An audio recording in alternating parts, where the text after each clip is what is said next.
Bismillahirrahmanirrahim. Assalamualaikum teman-teman.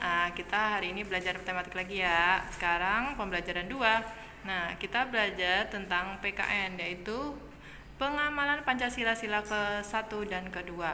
Dan untuk SBDP-nya adalah membuat patung dari gipsum, tepung, dan kayu. Oke, lanjut teman-teman. Nah, kita lihat teman-teman buka buku di halaman 22 ya. Nah, di halaman 22 sudah beberapa ada penjelasan di situ. Nah, sila untuk yang pertama kita pengamalan Pancasila yang pertama ya. Nah, Pancasila pertama itu lambangnya adalah bintang. Dengan bintang itu karena melambangkan letaknya di atas ya, yang paling tinggi. Itu menjelaskan bahwa tentang ketuhanan yang Maha Esa, menunjukkan bahwa Tuhan yang Maha menciptakan kita itu tempatnya yang paling tinggi. Nah, untuk makna dari sila Pancasila itu adalah sebagai pedoman warga negara Indonesia agar kita bisa menjaga hubungan kita dengan Allah ataupun Tuhan harus baik dan bekerja sama dalam sesama agama dan saling menjaga kerukunan antar umat beragama. Nah, untuk contoh pengamalan Pancasila pertama ini, teman-teman bisa baca di situ dan mungkin bisa ditambahkan juga.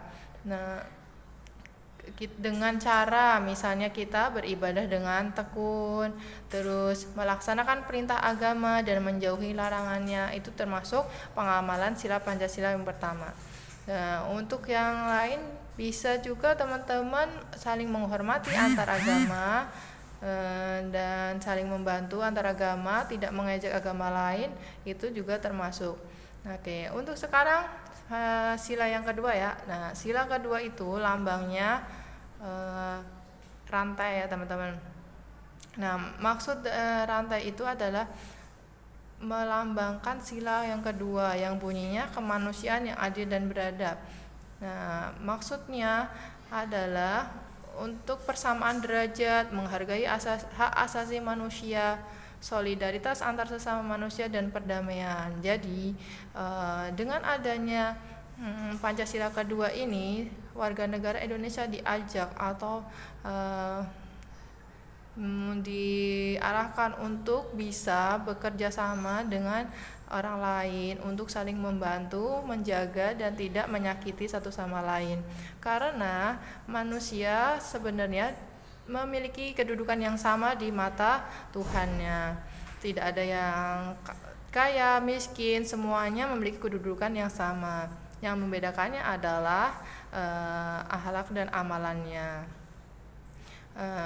Dengan begitu teman-teman menjaga hubungan baik dengan teman atau manusia yang lain itu adalah suatu kewajiban yang sangat dilakukan, karena jika kita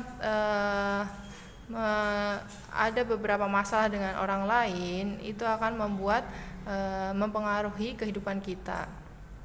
Oke.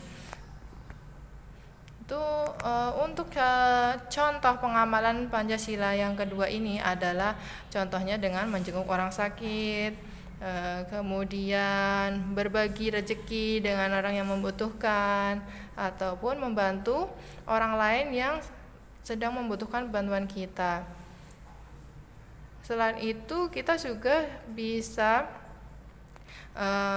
membantu orang yang walaupun tidak kenal, kita bisa saja harus membantu ya, karena jika kita membantu seseorang di suatu tempat atau di suatu hari, pasti suatu saat akan mendapat balasannya, dan maksudnya suatu hari kita akan dibantu orang lain juga. Oke. Nah, untuk sila yang kedua bisa juga dilakukan dengan saling menghormati atau rukun dengan tetangga walaupun berbeda agama ya teman-teman.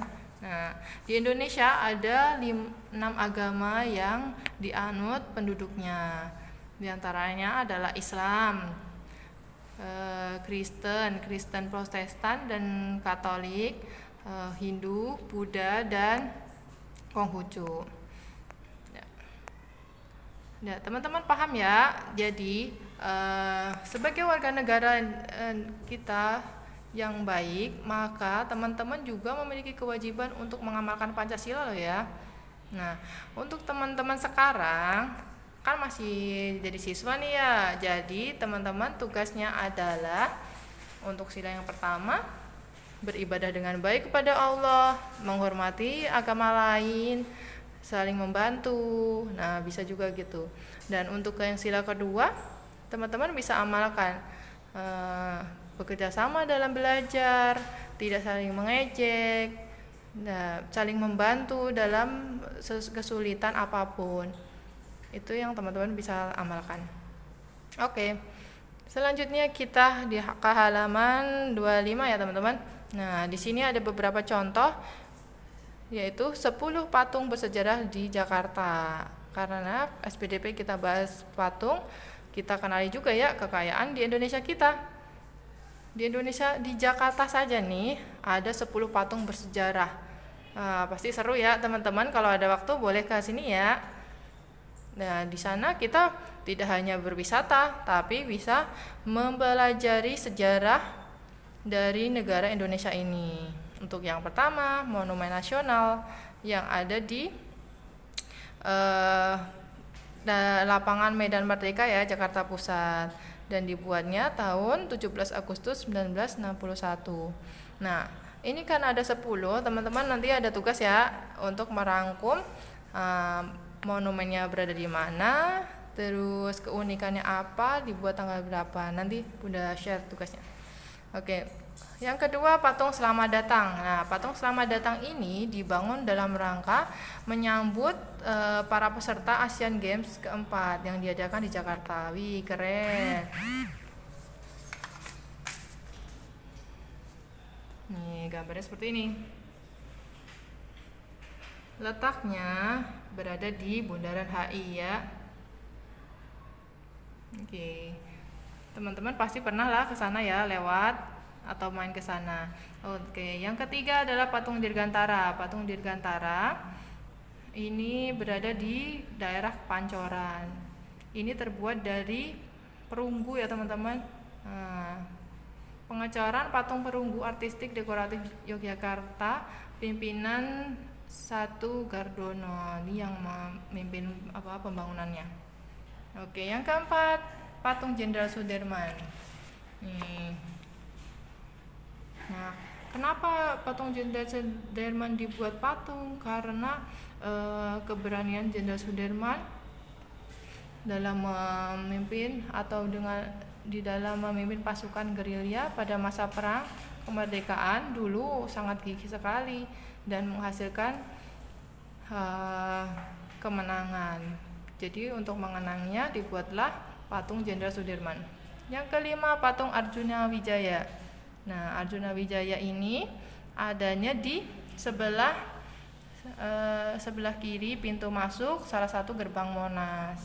Berarti letaknya dekat Monas ya teman-teman. Lanjut. Yang 6, patung pahlawan. Nah, patung pahlawan ini dibuat di Taman Segitiga Menteng. Yang membuat patung ini adalah orang Rusia yang namanya Matvel Manizer dan Otto Manizer. Nah, patung ini dihadiahkan oleh pemerintah Uni Soviet pada saat itu kepada pemerintah Republik Indonesia sebagai manifestasi dari persahabatan kedua bangsa. Terbuatnya dari perunggu, teman-teman. Wih, keren. Jadi pasti kuat banget ya. Yang ketujuh, patung Pemuda Membangun. Nah, ini berada di daerah Bundaran Air Mancur Senayan. Lanjut, yang ke-8, patung Pembebasan Irian Barat. Patung ini dibuat dari ide pembuatan patung berasal dari Bung Karno ya. Jadi Bung Karno yang mempunyai ide membuat ini. Yang ke-9, patung Pangeran Diponegoro. Nah, patung Diponegoro ini menghadiahkan adalah sebuah hadiah ya dari Konsul Jenderal Italia untuk Indonesia. Untuk yang terakhir adalah Tugu Proklamasi. Nah, Tugu Proklamasi ini untuk mengenang di mana tempat itu yang digunakan untuk pertama kalinya mengumumkan proklamasi Indonesia, proklamasi kemerdekaan Indonesia, yaitu di daerah Jalan Pegangsaan Timur nomor 56 Jakarta Pusat. Ya, gitu teman-teman, keren-keren ya bangunan di Jakarta ini. Nah, kalau ada waktu teman-teman ke sana ya. Oke, teman-teman bisa baca lebih lengkapnya di rumah ya teman-teman. Nanti dikerjakan tugasnya juga. Jadi biar mudah mengingatnya. Oke. Selanjut sekarang kita belajar tentang cara membuat patung dari kayu, gipsum dan tepung. Nah, di sini udah dijelasin teman-teman ya caranya, prosesnya. Kalau patung dari kayu bentuknya akan seperti ini. Biasanya mereka jadi enteng ya karena terbuat dari kayu. Tapi tergantung kayunya juga sih. Nah, jadi caranya intinya adalah membuat memotong dari balok kayu, kemudian dibentuk sesuai keinginan kita ya, pola yang awal sebenarnya pengen membuat apa. Nah, kalau sudah berbentuk bentuk kasarnya, kemudian dihaluskan dengan amplas. Lanjut, kita ke halaman 32 ya. Nah, cara membuat patung dari gipsum. Nah, gipsum, teman-teman kalau lihat gipsum tuh biasanya ada keras ya. Nah, tapi ada loh yang serbuk. Jadi teman-teman bisa beli di toko bangunan, yaitu serbuk gips. Nah, cara buatnya ini disediakan tempat, masukkan ke dalam tempatnya, kemudian diisi air, diratakan.